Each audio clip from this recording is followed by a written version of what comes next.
देख रहे हैं फ्री जनरल मीडिया नेटवर्क। मैं हूं अंजरुल बारी। 5 राज्यों के चुनाव के नतीजों का ऐलान कर दिया गया है और जिस तरीके से भारतीय जनता पार्टी ने अपना परचम लहराया है और जिस जिस तरह से ये कहा जाए उत्तर प्रदेश में योगी सरकार सत्ता में आई है, प्रचंड बहुमत के साथ दोबारा सत्ता में आई है। ये कहा जा सकता है कि पिछले कई दशकों के बाद इस तरह की स्थिति देखने को मिल रही है कि कोई पार्टी दोबारा से सत्ता में उत्तर प्रदेश में इस तरह से सत्ता तक पहुंच रही है। हम उत्तर प्रदेश की राजनीति को समझने की कोशिश करेंगे, साथ ही साथ क्योंकि आम आदमी पार्टी ने बहुत जबरदस्त जीत पंजाब में हासिल की है, प्रचंड बहुमत के साथ वहां पर आम आदमी पार्टी को जीत हासिल हुई है। उसके अलावा भारतीय जनता पार्टी गोवा में सरकार बनाने की तरफ आगे बढ़ रही है क्योंकि सबसे बड़ी पार्टी वहां पर है। मणिपुर में उसने अपनी सरकार बना ली है और साथ ही साथ उत्तराखंड में भी बड़ा बदलाव होता हुआ नजर आया है और वहां पर एक बार फिर से भारतीय जनता पार्टी ने पूर्ण बहुमत की वहां पर अपनी सरकार बनाई है। लेकिन मुख्यमंत्री के चेहरे के तौर पर धामी साहब जो चुनावी मैदान में थे वो फिलहाल चुनाव हारे हैं। आखिर ये कारण क्या रहे हैं, क्यों आखिर जो है कांग्रेस या पूरा विपक्ष भारतीय जनता पार्टी की जो राजनीति है उसके सामने धराशायी हुई है, आज उस चीज को जानने और समझने की कोशिश करेंगे। साथ ही साथ ये भी समझने की कोशिश करेंगे कि आखिर इन चुनावी नतीजों का आने वाले भारत पर, यानी कल का जो भारत है उस पर क्या कुछ असरात पड़ेंगे और किस तरह से जो राष्ट्रपति पद के चुनाव आगे होने वाले हैं या फिर राज्यसभा का लेकर के जो चुनाव है उसको लेकर के क्या कुछ असर पड़ेगा। तो ये तमाम अहम मुद्दे रहेंगे। हमारे साथ इस वक्त 3 खास मेहमान यानी 3 वरिष्ठ नेता इस वक्त हमारे साथ जुड़े हुए हैं। मोहम्मद अदीब साहब है, राज्यसभा के पूर्व सांसद है, वरिष्ठ नेता है, हमारे साथ हैं, हम उनका बहुत बहुत स्वागत करते हैं। हमारे साथ कांग्रेस के वरिष्ठ नेता हैं हरिकेश बहादुर साहब है, पूर्व सांसद है, वो हमारे साथ जुड़े हैं, उनका भी बहुत बहुत स्वागत करते हैं। साथ ही साथ हमारे साथ श्याम जाजू साहब बीजेपी के वरिष्ठ नेता हैं, वो भी हमारे साथ जुड़े हुए हैं, हम उनका भी बहुत बहुत स्वागत करते हैं। तो सिलसिले को आगे बढ़ाएं। सबसे पहले तो भारतीय जनता पार्टी को बधाई देते हैं हम। श्याम जी, आप इस पूरे चुनाव को लेकर के किस तरह से देख रहे हैं, क्या कुछ प्रतिक्रिया है आपकी? जिन 5 राज्यों में चुनाव संपन्न हुए हैं और आज जिनके परिणाम भी घोषित हुए, उन 5 राज्यों में सबसे बड़ा प्रदेश था उत्तर प्रदेश, जिस पर पूरे देश का ध्यान आकर्षित हो रहा था। इस उत्तर प्रदेश में गए 5 साल पहले योगी जी के नेतृत्व में हमने सरकार चलाई। उत्तर प्रदेश के इतिहास में आज तक कभी दूसरी सरकार रिपीट हुई नहीं थी। ये पहली बार है, इंदिरा गांधी जी की हत्या के बाद एक बार वो एक अपवादात्मक प्रसंग हुआ था, ये पहली बार है कि सरकार के बारे में एंटी इनकम्बेंसी ना रहते हुए प्रो इनकम्बेंसी थी। योगी जी का नेतृत्व और मोदी जी का मार्गदर्शन, इसके आधार पर आज मैं आपको कह सकता हूं कि बहुत ही अपेक्षा से भी बहुत अच्छे परिणाम उत्तर प्रदेश में आए हैं। लगभग 275 अभी सीटें वो बता रहे हैं, तो मुझे लगता है कि ये बहुत बड़ी बात भारतीय जनता पार्टी के लिए है।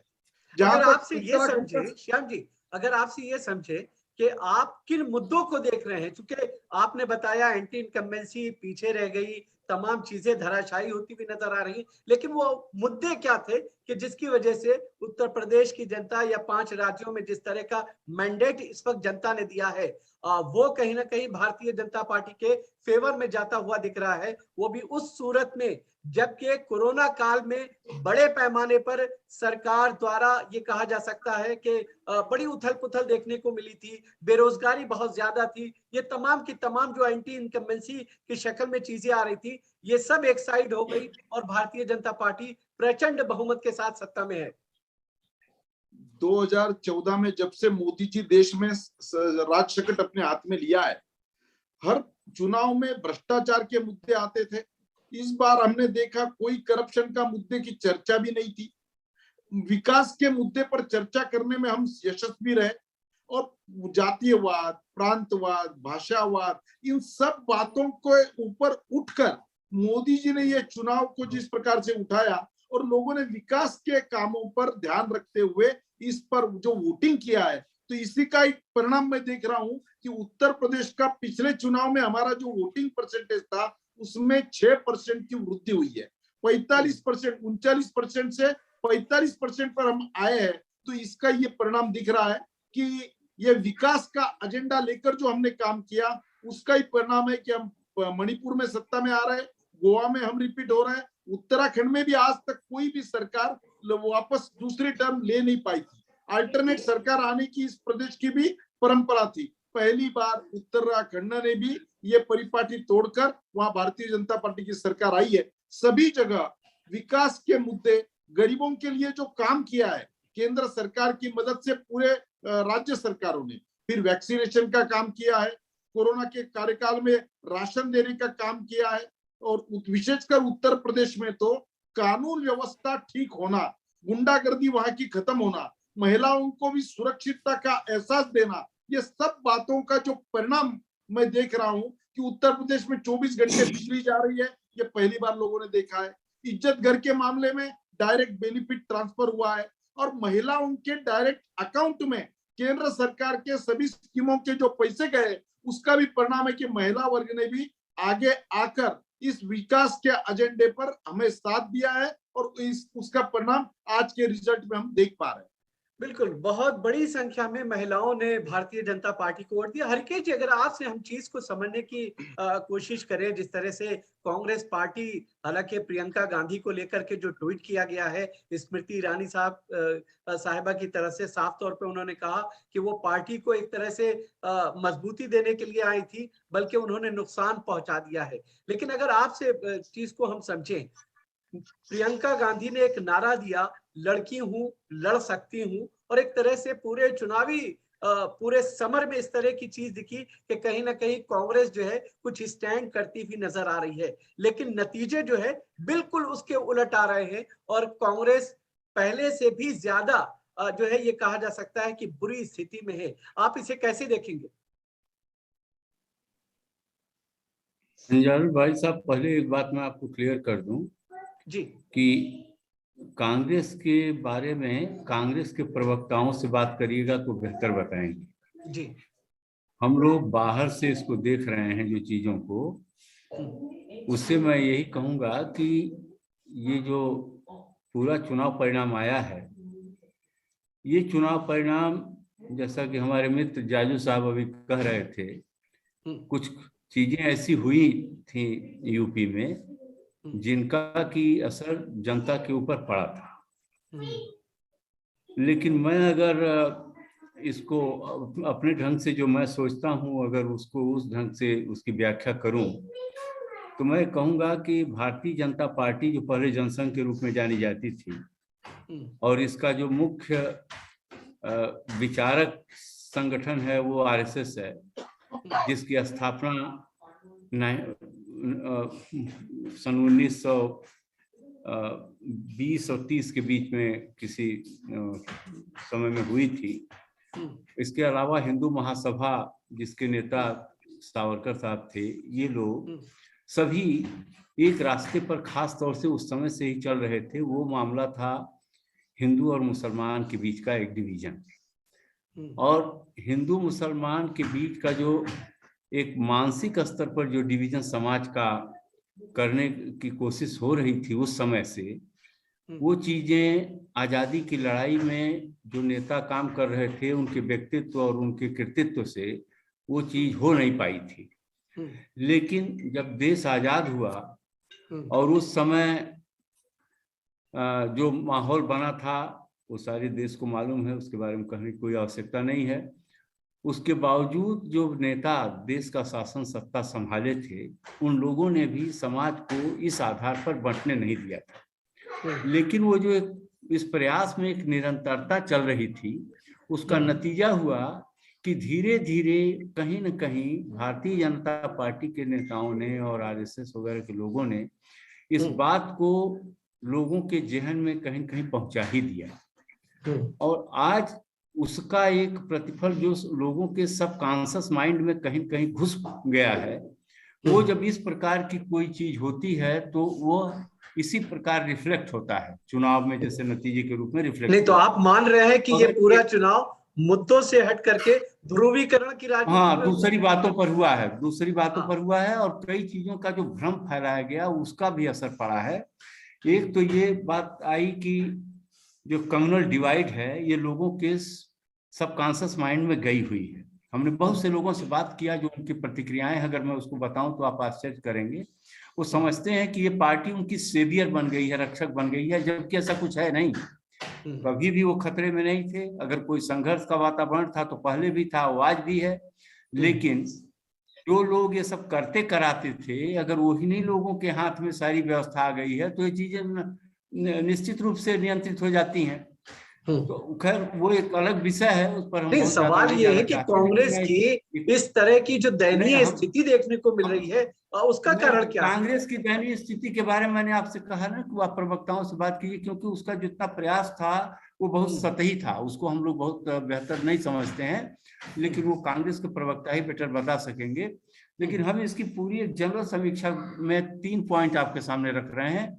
एक तो ये जो इन लोगों का निरंतरता में एक प्रयास चल रहा था हिंदू मुस्लिम डिवाइड का, इसका असर पड़ा है, लोगों के सबकॉन्शियस माइंड में कहीं कहीं था। दूसरा, लॉ एंड ऑर्डर यूपी का बहुत ही खराब था। उसमें जो एक तरफा कुछ कार्रवाई की गई जिससे लोगों की लगा कि शायद लॉ एंड ऑर्डर कंट्रोल हो गया है। लॉ एंड ऑर्डर कंट्रोल नहीं हुआ। आपको पता ही होगा अलीगढ़ में कैसी घटनाएं हुई, बुलंदशहर में क्या हुआ, मेरठ में क्या होता रहा, कानपुर में क्या हुआ, हाथरस में क्या हुआ, ये सारी चीजें, उन्नाव में क्या हुआ, गोंडा, बस्ती, कई जगहों पर बहुत सारी घटनाएं घटी और खासतौर से महिलाओं के ऊपर बहुत अत्याचार हुए। वो लॉ एंड ऑर्डर की कोई बेहतरी का नमूना नहीं था। इसके अलावा तमाम हत्याओं के मामले में ये जो एनसीआरबी की रिपोर्ट है उसने खुद कहा है कि भारत में जितने भी स्टेट हैं उसमें सबसे ज्यादा खराब रिकॉर्ड इस मामले में उत्तर प्रदेश का था। उत्तर प्रदेश लेकिन यूपी की जनता ने चुना ना, प्रचंड बहुमत के साथ सत्ता में लेके आए। हाँ, तो आपका ये अभी सवाल ये है कि ये लॉ एंड ऑर्डर की स्थिति जो कही गई कि लॉ एंड ऑर्डर सुधर गया है, मैं ये कहना चाहता हूँ लॉ एंड ऑर्डर सुधरा नहीं, कानून व्यवस्था की स्थिति सुधरी नहीं, लेकिन जो थोड़ा बहुत सुधार लोगों को दिखाई दिया या उनको ये समझाने में भारतीय जनता पार्टी के नेता या पार्टी कामयाब हो गई कि हमने लॉ एंड ऑर्डर ठीक कर दिया, ये भी लोगों के माइंड में गया। और तीसरी चीज जो मैं आपसे कह रहा हूँ, जो ये तमाम चीजें, राशन दिया गया, उज्ज्वला योजना के नाम पर जो गैस के सिलेंडर दिए गए, यदि गैस के सिलेंडर लोग भरा नहीं सके लेकिन वो हुआ, ये सब जो पैसा किसान सम्मान निधि के रूप में दिया गया 2-2 हजार रुपए हर 3-4 महीने के बाद, मकान, छोटे छोटे मकान कुछ गरीब लोगों को दिए गए, इन सब चीजों का प्रचार वो लोग करने में बहुत सफल रहे और लोगों को समझाने में सफल रहे कि हम आपके लिए काम कर रहे हैं। यद्यप मिसमैनेज हुई पूरी व्यवस्था, वही मैं आपसे बताना चाहता हूं कि किस तरह से कानून व्यवस्था में गड़बड़ी आई, उसका लोगों ने उस पर ध्यान नहीं दिया। कोरोना काल में लाशें बहती हुई, एक मिनट, आपकी नजर में एक मिनट और सुन लीजिए, कि जिसकी वजह से भारतीय जनता पार्टी को इस तरह, हाँ, लेकिन एक पॉइंट मैं आपसे कह रहा हूं, स्वाद चखने का मौका मिला है। अदीप साहब, अगर आपसे चीज को हम समझना चाहें, जिस तरह से शुरुआती जो पहले और दूसरे फेज के चुनाव हुए और जिस तरह से जिना का जिक्र आया, फिर जो है ध्रुवीकरण की एक तरह से ये कहा जाए किराना का जिक्र किया गया, जिस तरफ इशारा कहीं ना कहीं हरिकेश जी करते हुए नजर आ रहे, अगर आपसे इन चीजों को समझे तो आप इसे किस तरह से देखेंगे?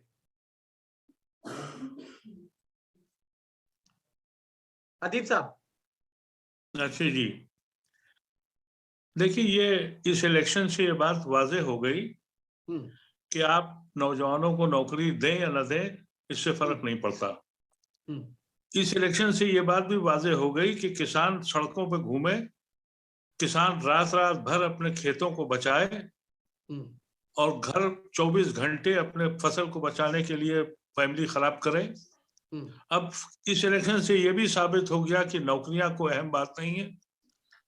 इस इलेक्शन से सिर्फ एक बात साबित हुई कि मियाँ को ठीक करना है, और मियाँ जो है वो गुंडा एलिमेंट है, वो उसकी वजह से यहाँ की लड़कियां जो है महफूज नहीं है, और इस वजह से हमको गुंडों को ठीक करना है, गुंडों को हमने ठीक कर दिया। और जब नाम लिया जाता है तो कहा जाता है अतीक, अंसारी, आजम खां, यानी आप समझे कि ब्रैकेट में गुंडों को हमने ठीक कर दिया है।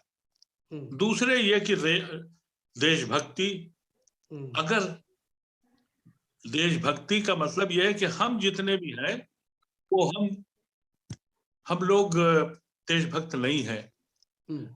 35% लोग, मैं इलेक्शन से पहले भी सारी से कहा था कि आप किसी सूरत से इस बात को समझिए कि इलेक्शन अब 35 पे ऊपर जाके लड़ा जाता है। 35% लोग इस मुल्क के ऐसे हैं जो मियाँ को ठीक करना है जिन्हें। आप तसव्वुर कीजिए कि इससे ज्यादा सितम इस मुल्क में, इस प्रदेश में क्या होगा कि कोई सेक्शन ऑफ सोसाइटी मुतमईन नहीं है। लाखों हजारों का मजमा इकट्ठा हो रहा है अपोजिशन की रैलीज में, लेकिन वोट डालते वक्त ये ख्याल आता है, जब उनसे कहा जा रहा था कि भाई वेस्टर्न यूपी में किसानों का मसला है, लेकिन अदीब साहब तो अमित शाह ये कह रहे थे कि पलायन हो रहा है।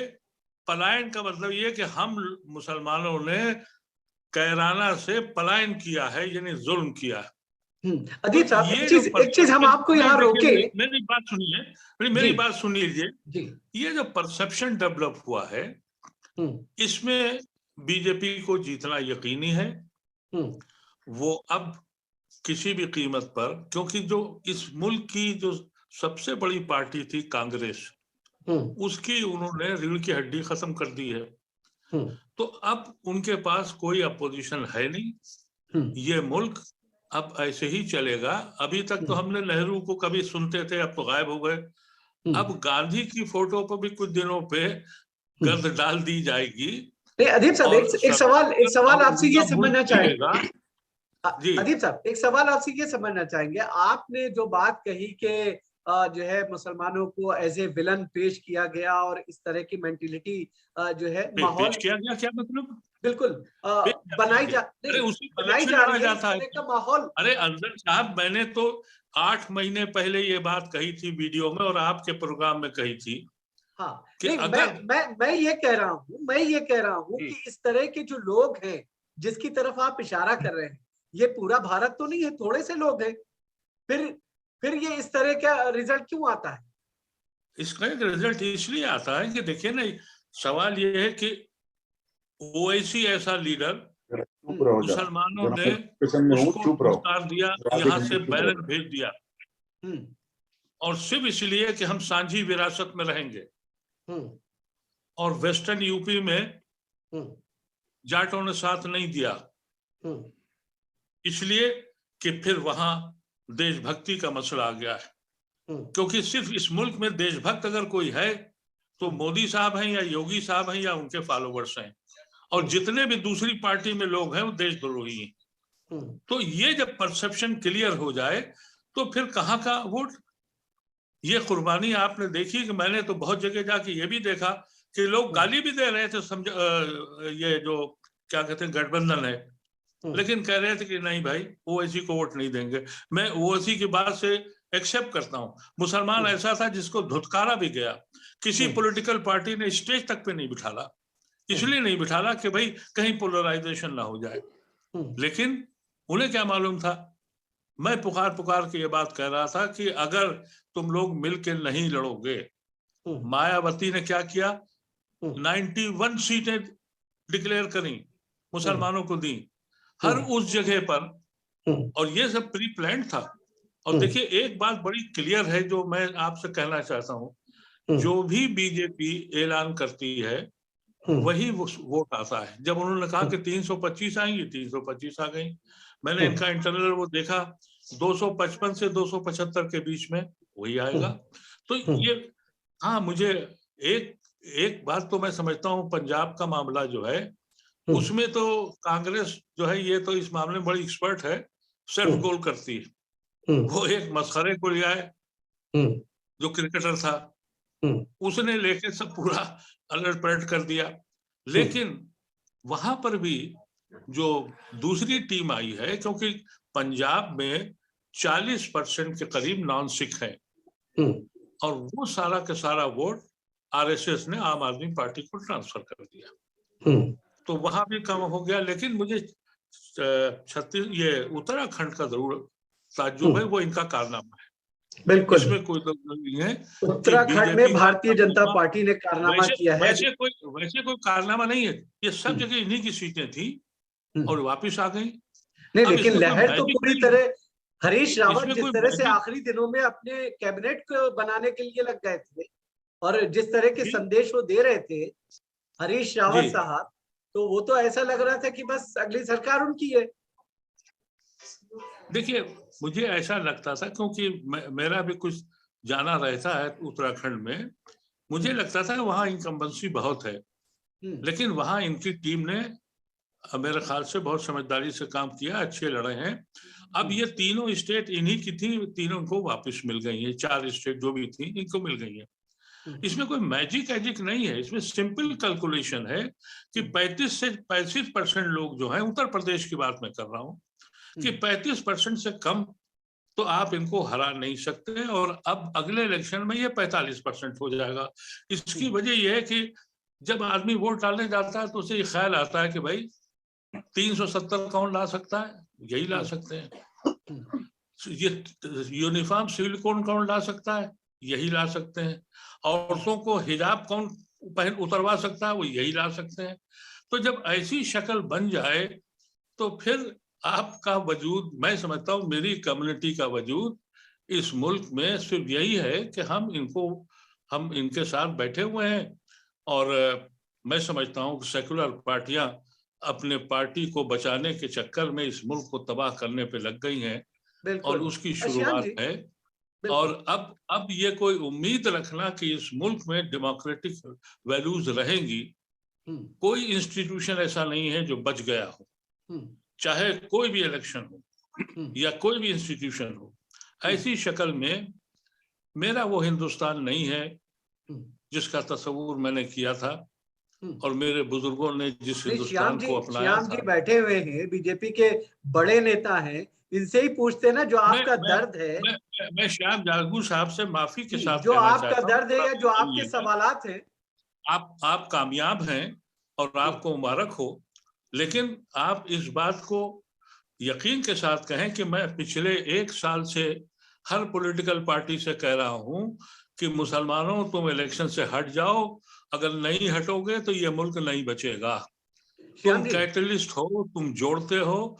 हरिकेश भाई ने उसका इशारा दिया, लेकिन मासूम ये शरीफ लोग हैं, ये बोल नहीं सकते, समझते ये भी हैं, इनके दिल में दर्द है, लेकिन ये बात बेचारे नहीं कह सकते। जिस बात की तरफ इशारा कर रहे हैं अदीब साहब, असल बात सिर्फ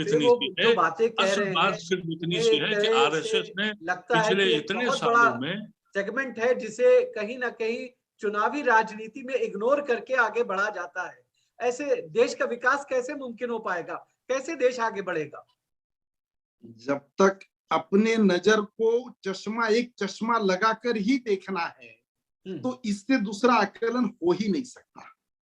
जहां तक दंगा फसाद अन्याय की बात है, गए 7 साल में मोदी जी आने के बाद, ये आदिब साहब पुराने नेता है, हरकेश बहादुर जी काफी साल तक कांग्रेस में रहे हैं, आज वो इंडिपेंडेंट है, इनकी भी तुलना, इनको ही मैं पूछना चाहूंगा, कांग्रेस के जमाने में मुस्लिम अपीजमेंट के कारण जिस प्रकार के दंगा फसाद होते थे, उनको कानून का कोई भय नहीं होता था। सरकार केवल वोट बैंक की राजनीति करने के लिए उनको संभालती थी, उनको अपीजमेंट करती थी, और इसलिए देश का विकास रुक गया था, देश अशांत रहता था। इस 7 साल में एक भी जगह दंगा नहीं होता है, एक भी दंगा फसाद नहीं होता है, और विकास के कामों में जहां तक घर देने की बात है, सिलेंडर देने की बात है, मुद्रा योजना की बैंक है, 2-2 हजार रुपए भेजने की बात है, इसमें कोई भी बाइफर्केशन नहीं होता है, सबको समान रूप से दिया जाता है। ऐसे तो कई इंटरव्यूज मुस्लिम लोगों के भी उत्तर प्रदेश में मैंने देखे, उत्तराखंड में मैंने देखे कि हाँ विकास हुआ है क्या नहीं हुआ है, आप तक फायदा मिला क्या नहीं मिला, राशन मिला, किट मिला, हमें तो फिर वैक्सीन मिला, सब मिला। श्याम जी, फिर क्या वजह थी कि आप बिल्डोजर की बात कर रहे हैं, फिर क्या वजह है? कैराना दंगों को याद करा रहे हैं, क्या वजह है सर? जहां तक सवाल है कानून व्यवस्था का, उत्तर प्रदेश ये सबसे गंदा कानून व्यवस्था वाला प्रदेश था। वहां अभी जहां की बातें कर रहे, जहां का हाथरस है, लखीमपुर है, उन्नाव है, ये सभी जगह पे बीजेपी जीती है। जहां जहां आप कानून, इसीलिए सवाल खड़े हो रहे हैं। कैराना में भी हमारा वोट बढ़ा है। अभी आप दादागिरी करोगे, गुंडागर्दी करोगे, तो भी सरकारी संरक्षण आपको मिलेगा। तो सब गुंडों को ये मालूम हो गया कि भाई एक तो जेल में जाना पड़ेगा, नहीं तो प्रदेश छोड़ के जाना पड़ेगा। अपने आप कानून व्यवस्था ठीक हो गई, वहां महिलाएं सुरक्षितता महसूस करने लगी। इसका बड़ा क्वालिटेटिव, गुणवत्तात्मक फर्क उत्तर प्रदेश की जनता में आया है।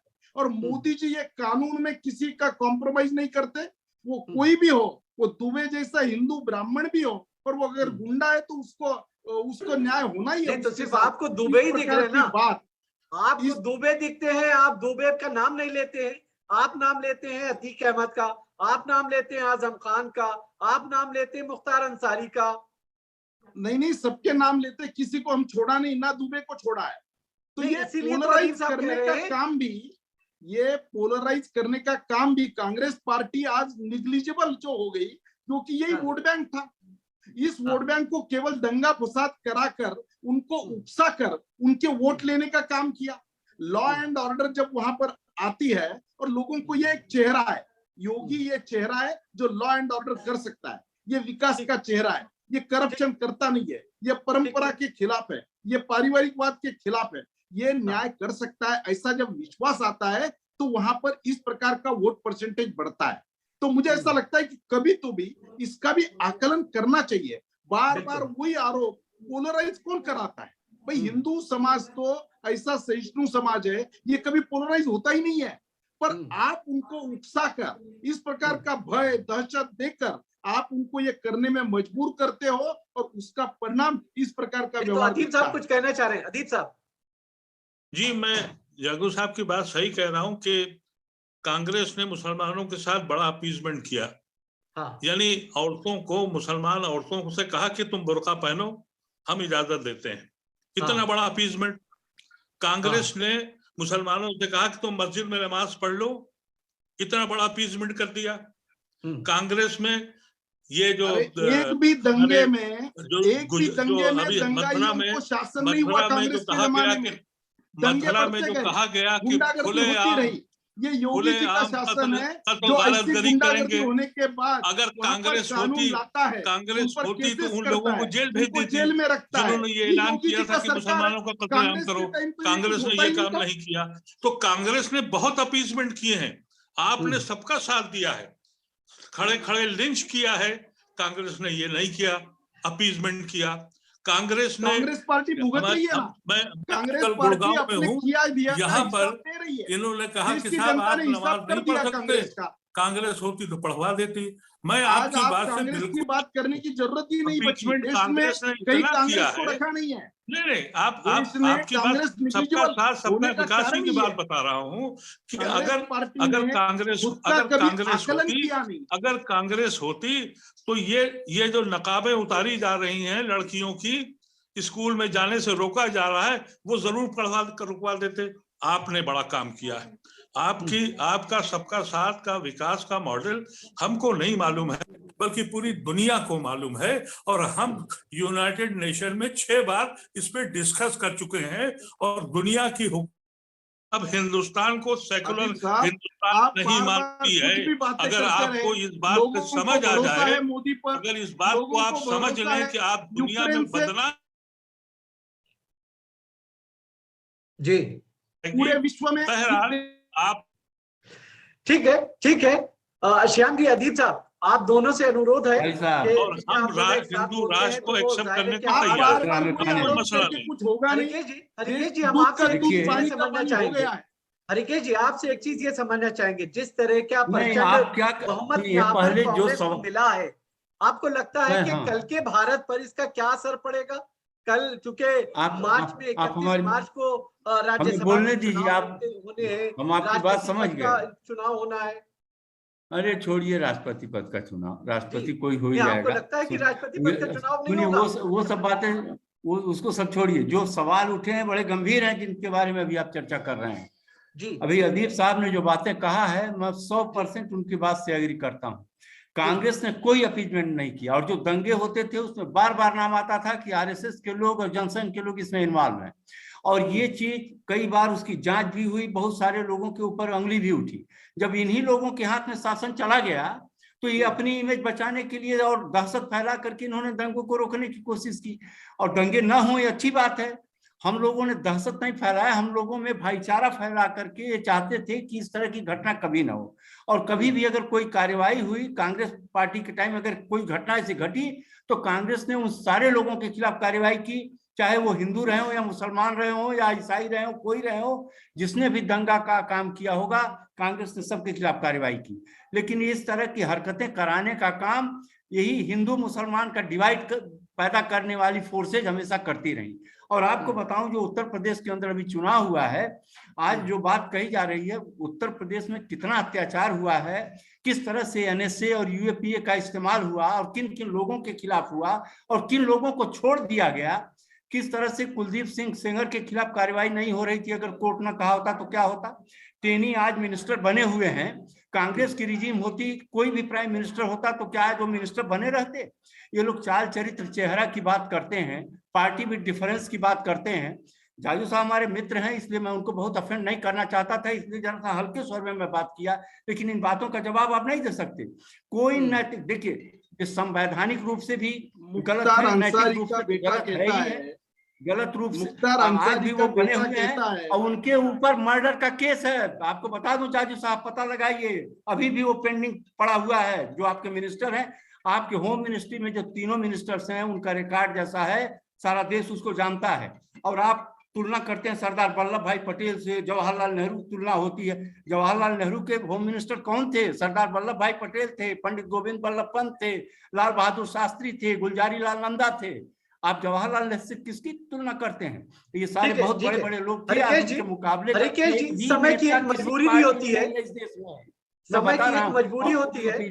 बहुत बहुत लोकतांत्रिक व्यवस्था चलाई जा रही थी, लोगों को उचित फ्रीडम दिया गया था, और कांग्रेस आज तो फ्रीडम डेंजर में है, डेमोक्रेसी डेंजर में है, फ्रीडम डेंजर में है।